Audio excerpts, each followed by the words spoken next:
Hello. Well, it's the evening again. Things are busy. But let's get back to reading, my favorite time of the day.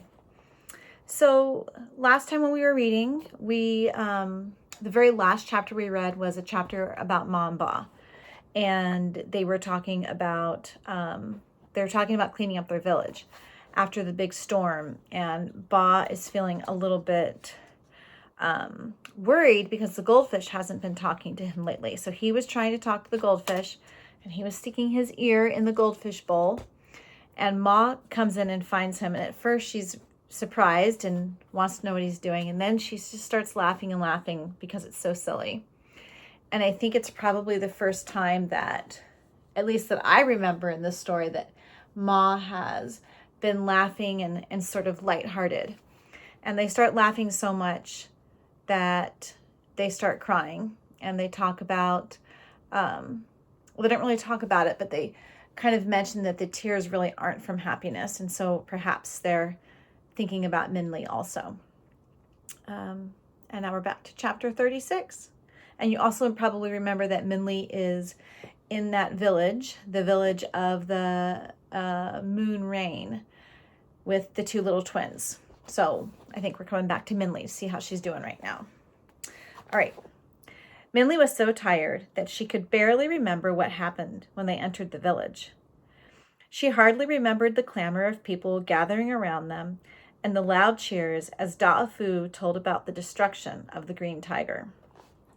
And she vaguely remembered her big soft hug. She vaguely remembered the big soft hug of an elderly woman who pushed her inside a welcoming house. But she did remember the cozy, lovely feeling of falling into a bed, like holding a warm steamed bun on an icy day.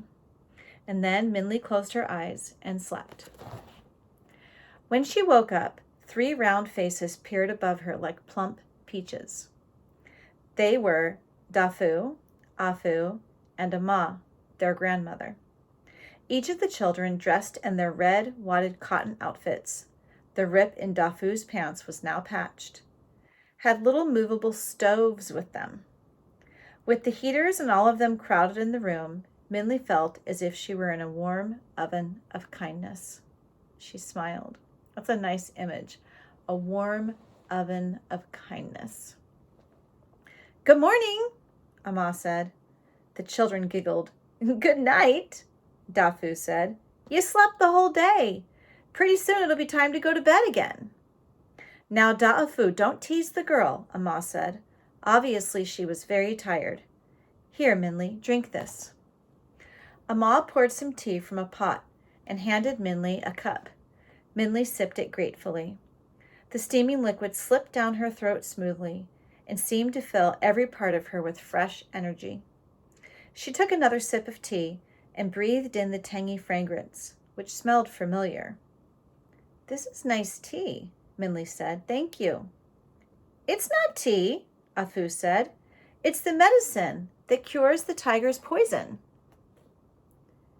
It is the tea as well, Ama said. It is good whether you have been touched by the green tiger or not. Minli stopped drinking. Is there enough of this for Dragon? Minli asked, remembering how a gong had asked them to bring more medicine. Maybe we should take this to him. Da'afu laughed again. Don't worry, they said. We have a lot of it. It's made from the leaves of the flowering trees. And Da'afu already brought a large pot to your dragon friend, Ama said, her wrinkled face looking kindly at Minli. Yes, Afu said. Your dragon is doing fine. He and Agong were talking to each other when I brought the pot, and he even said thank you for saving him from the green tiger's poison. Minli sat back, relieved and cheered by their words. What was the green tiger? Da'afu said. Da'afu said something about a magistrate? She asked. And how did you know this tea cured the tiger's poison?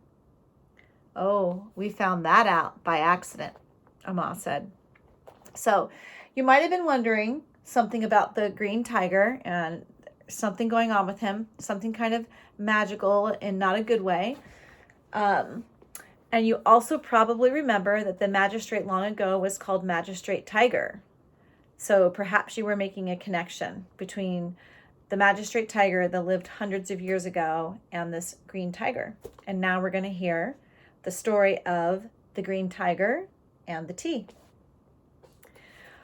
When the green tiger discovered us 4 moons ago, we quickly learned he was not an ordinary tiger. It was not his color or his size. It was the anger he had for us. First, he attacked our livestock, the sheep, the pigs, and the chickens, but not to eat, just to kill. He taunted us with his evil, leaving the dying animals in a row outside our door. Whatever animals he did not kill outright died within an hour or so from the vile poison of the tiger's touch. We knew it was just a matter of time before he caught one of us. We kept the children and whatever animals we had left inside. Agong, my husband, studied furiously, trying to find out more about this powerful monster who tormented us. We were running out of food when Agong finally discovered what the green tiger was. When Agong was a young man, he had made a journey to the city south of here and bought an old book of history. That book, with our ancestors' ancient texts, was how Agong discovered that the green tiger was the spirit of the magistrate our ancestors had tried to give the secret of happiness to, but had angered instead. Hold on. Let me reread that.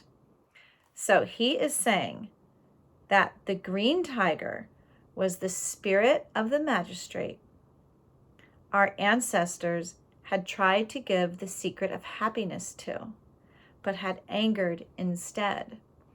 So if this village, the village of the yellow trees with the little twins, is saying that their ancestors were the people who tried to give the secret of happiness to the magistrate, then these people must also, obviously, be in the same type of family. They're all related to the happy family.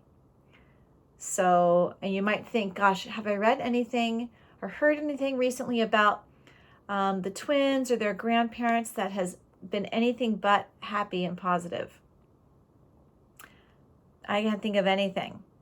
So sounds like this is the same family, just their descendants. All right. And that kind of explains why the green tiger is mad at them, because he thinks that they tried to trick him all those years ago. So during his life, the magistrate had filled his spirit with so much rage that when his body left, his spirit could not rest, and instead turned into the green tiger. Agong learned that the green tiger searched for all those he felt had wronged him. The tiger would punish us for his imagined offense, and then, when he felt the punishment was complete, destroy us. Afterward, he would find others who had wronged him and punish and destroy them as well. Who knows how many people he hurt before he came to us? Perhaps we were lucky he only found us 4 moons ago. In desperation, the men decided to form a hunting party to try to kill the tiger. But the green tiger was too powerful for us. Our swords and staffs were shattered by him. The hunting party returned, half of the men carried by the other half, and almost all injured. The women and children, we tried to nurse the injured, but they kept getting sicker and sicker from the tiger's poison, and I began to despair. Though it had not worked on any of the animals in the past, I thought perhaps hot water could wash the poison from their wounds. So even though it was dangerous, I left the house to get water from the well. Just as I returned, I saw the tiger. He was standing in front of our gate, doing something peculiar. He seemed to be arranging things. I kept a far distance, behind the trunk of a flowering tree. He soon finished and left, not noticing me. As soon as he left, I carefully rushed to the gate. The tiger had left a strange array of objects. There was a piece of broken vase with a moon on it, a mangled child's jacket, and 2 deep claw marks scratched into the stone. I knew it was a message, but what did it say? The only person who would know would be a gong, but he was sick and dying from the tiger's poison. My eyes filled with tears as I rushed inside. And I think we're going to actually stop there because that's about as long a video as I can upload. So next time we read, we're going to have to find out what was going on with the spirit of the magistrate inside of the tiger. And maybe I'll do one this weekend so you can find out. We will see. All right. See you later.